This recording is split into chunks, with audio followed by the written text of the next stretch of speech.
కర్నూలులో mega DSC 2025కు మద్దతుగా ఉపాధ్యాయులు ర్యాలీ నిర్వహించారు. కొండారెడ్డి బురుజు నుంచి జెడ్పీ కార్యాలయం వరకు కూటమి ప్రభుత్వానికి సంఘీభావంగా ఈ కార్యక్రమాన్ని చేపట్టారు. సీఎం చంద్రబాబు, మంత్రి లోకేష్ కు ధన్యవాదాలు తెలుపుతూ నినాదాలు చేశారు. డిఎస్సిపై వైఎస్ఆర్సీపీ తప్పుడు ప్రచారం చేస్తోందని మండిపడ్డారు. ఉపాధ్యాయ నియామకాలపై కుట్రలు చేయొద్దని ప్లకార్డులతో నిరసన తెలిపారు. ఈ ర్యాలీలో కర్నూలు, కడప, అనంతపురం జిల్లాల ఉపాధ్యాయులు పెద్ద సంఖ్యలో పాల్గొన్నారు. దీనిపై సీఎం చంద్రబాబు స్పందించారు. కర్నూలు ధర్నాలోని వారంతా డిఎస్సిలో ఎంపికైన వారేనని స్పష్టం చేశారు.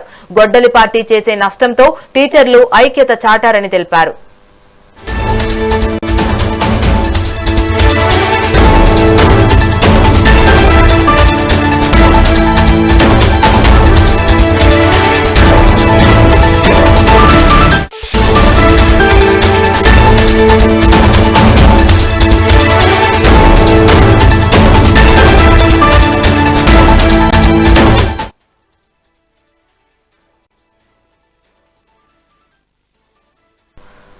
కర్నూలులో మెగా డిఎస్సి 2025కు మద్దతుగా ఉపాధ్యాయులు ర్యాలీ నిర్వహించారు. కొండారెడ్డి బురుజు నుంచి జెడ్పీ కార్యాలయం వరకు కూటమి ప్రభుత్వానికి సంఘీభావంగా ఈ కార్యక్రమాన్ని చేపట్టారు.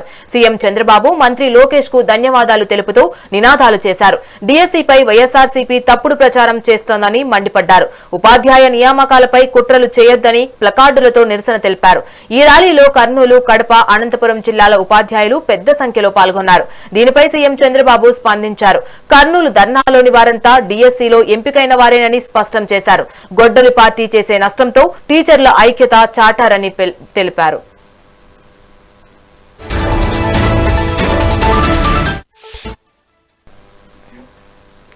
ఇదే అంశానికి సంబంధించి మరింత సమాచారం మా ప్రతినిధి హరినాయుడు అందిస్తారు. హరి, చెప్పండి. ఈరోజు కర్నూలు కొండారెడ్డి బ్రిడ్జి దగ్గర జనసముద్రం అయితే నెలకొనడం జరిగింది. దాదాపుగా కర్నూలు, అనంతపురం, కడప జిల్లాల నుంచి కూడా తండోపతండాలుగా ఉపాధ్యాయ పోస్టులు ఎవరైతే క్వాలిఫై అయ్యి ఉద్యోగాలు చేస్తూ ఉన్నారో వాళ్ళందరూ కూడా ఈరోజు ఉదయం తెల్లవారుజామున కర్నూలుకి చేరుకొని కర్నూలులో ఉన్నటువంటి అత్యంత అత్యధికమైనటువంటి కొండారెడ్డి బ్రిడ్జి దగ్గర నుంచి కూడా ఈ కార్యాచరణ అయితే నిర్వహించడం జరిగింది. అదేవిధంగా 2025 మెగా డిఎస్సి ప్రక్రియ అత్యంత పారదర్శకంగానే, ప్రతిభ ఆధారంగానే జరిగిందని స్పష్టం చేశారు. ఉపాధ్యాయులు చేపట్టినటువంటి భారీ ఆత్మగౌరవ ర్యాలీని ఉద్రిక్తతను తీవ్ర చర్చకు దారితీసింది. మెగా డిఎస్సి ద్వారా ఉద్యోగాలు సాధించిన తమ కష్టాన్ని, ప్రతిభను కించపరిచేలా వైకాపా నాయకులు అసత్య ఆరోపణలు చేస్తూ రాజకీయ సౌబల్యం కోసం తమను పావులా వాడుకుంటున్నారని చెప్పేసి ఉపాధ్యాయులు అయితే తెలియజేయడం జరిగింది. అదేవిధంగా ఉపాధ్యాయులు తమ వైఎస్ఆర్సీపీ గవర్నమెంట్ అయితే హెచ్చరించడం జరిగింది. తాము కలం పట్టి పాఠాలు చెప్పడమే కాదు, తమ ఆత్మ గౌరవాన్ని దెబ్బతీసే విధంగా కుట్రలకు పాల్పడితే తగిన గుణపాఠం చెబుతామని స్పష్టం చేస్తూ thank you CM, thank you Lokesh sir, thank you అంటూ నినాదాలు అయితే కొండారెడ్డి బ్రిడ్జి దగ్గర నుంచి అయితే నినాదాలు చేయడం జరిగింది. అదే ఈ ప్రక్రియలో భాగంగా 2025లో అదేవిధంగా అంతకుముందు వైఎస్ఆర్సీపీ ప్రభుత్వం ఉన్నప్పుడు మెగా డిఎస్సి వదులుతాము, చేస్తామని చెప్పేసి ఏదైతే విద్యార్థులు హాస్టల్లో కానివ్వండి, ఇంటి దగ్గర నుంచి దూర ప్రాంతాల కోచింగ్ సెంటర్ కి వెళ్లి వారి యొక్క కష్టాన్ని దోచుకున్నటువంటి వైఎస్ఆర్సీపీ పార్టీ అప్పుడు డిఎస్సి నోటిఫికేషన్ ఇవ్వలేక వారికి ఉద్యోగ అవకాశాలు అయితే కల్పించలేదు.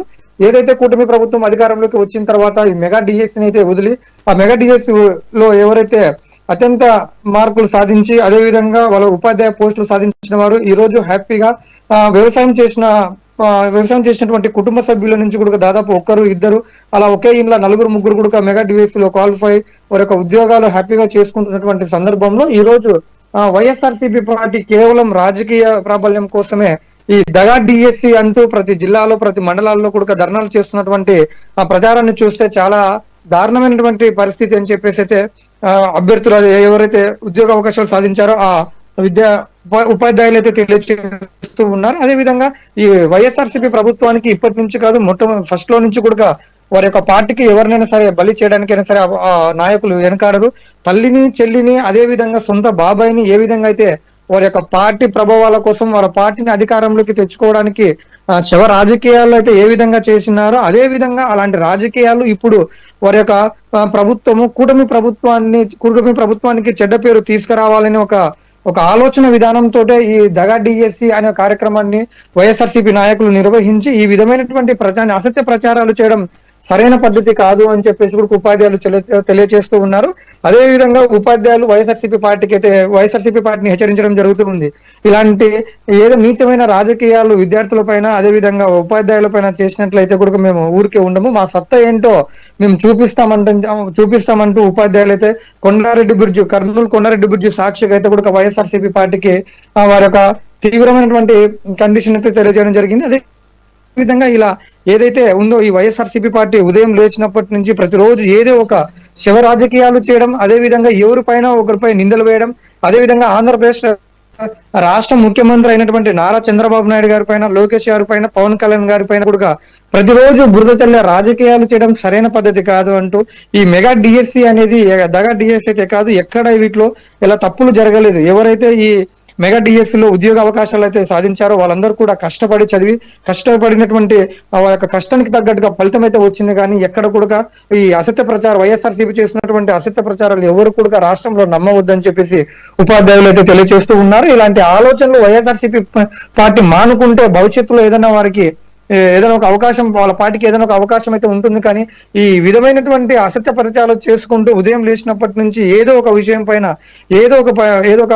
పైన పార్టీ కూటమి ప్రభుత్వం పైన చెడ్డ పేరు తీసుకురావాలన్న కంకణం కట్టుకున్నటువంటి వైఎస్ఆర్సీపీ నాయకులు ఇలాంటి అసత్య ప్రచారాలు మానుకోవాలని చెప్పేసి కర్నూలులో ఏదైతే ర్యాలీ నిర్వహించారో, అదే విధంగా కర్నూలు, కడప, అనంతపూర్ ఈ రాయలసీమ ప్రాంతం నుంచి వచ్చినటువంటి 3 జిల్లాల ప్రాంతాల నుంచి వచ్చినటువంటి ఉపాధ్యాయులు కానివ్వండి, అదే విధంగా ఉపాధ్యాయులకు సపోర్టెడ్ గా వచ్చినటువంటి ఉపాధ్యాయ సంఘ నాయకులు కానివ్వండి, విద్యార్థి సంఘాల నాయకులు కానివ్వండి, చాలా కూడా ఈ కర్నూలులో ఇప్పుడు మనం చూసినట్టయితే కొండారెడ్డి బ్రిడ్జ్ దగ్గర మనం చూస్తున్న విజువల్స్ లో చూస్తూ మనం ఉండవచ్చు. దాదాపుగా వాళ్ళు నిన్నటి నుంచి కూడా వాళ్ళ ప్రాంతం నుంచి, అదే విధంగా వాళ్ళ జిల్లాలో ఉన్నటువంటి మారుమూల ప్రాంతాలకు వారి యొక్క ఉద్యోగ అవకాశాలు చేస్తున్నప్పటికీ కూడా ఈ ఏదైతే కూటమి ప్రభుత్వం మేలు చేసిందో, ఏదైతే కూటమి ప్రభుత్వంలో మెగా డిఎస్సి వచ్చి ఉద్యోగ అవకాశాలు అయితే విద్యార్థులు అందరూ సాధించారో వారిపైన ఒక నింద పడుతుండడం వల్ల వారి ఉద్యోగాల్లో కూడా సెకండ్ సాటర్డే సండే కాబట్టి వాళ్ళు అక్కడి నుంచి వాళ్ళ ప్రాంతాల నుంచి కూడా ఉపాధ్యాయులు అందరూ కర్నూలుకి చేరుకొని ఏదైతే కూటమి ప్రభుత్వం వారికి మేలు చేసిందో ఆ మేలునైతే కూడా అందరు మీడియా ద్వారా అయితే ఉపాధ్యాయులు అయితే తెలియజేస్తూ ఉన్నారు. ఈ వైఎస్ఆర్సీపీ పార్టీ చేసేటువంటి అసత్య ప్రచారాలు దయచేసి ఎవరు కూడా నమ్మొద్దండి. ఈ వైఎస్ఆర్సీపీ ప్రభుత్వం ఉదయం లేచినప్పటి నుంచి పడుకున్న దాకా ఏదో ఒక విషయం పైన బురద చల్లే కార్యక్రమం చేస్తూ ఉంది. కూటమి ప్రభుత్వం ప్రతి ఒక్కరికి న్యాయం జరిగే విధంగా, ప్రతి ఒక్క ఉపాధ్యాయునికి, ప్రతి ఒక్క విద్యార్థికి, ప్రతి ఒక్కరికి కూడా న్యాయం జరిగే విధంగానే ప్రభుత్వం అయితే చేస్తున్నటువంటి సంక్షేమ పథకాలు చూసి వైఎస్ఆర్ వాళ్ళు ఈ విధంగా చేస్తున్నారని చెప్పేసి అయితే కూడా కొండారెడ్డి బ్రిడ్జి సాక్షిగా కర్నూలులో ఉపాధ్యాయులు తెలియజేస్తున్నారు. Right, thanks for the update Hari.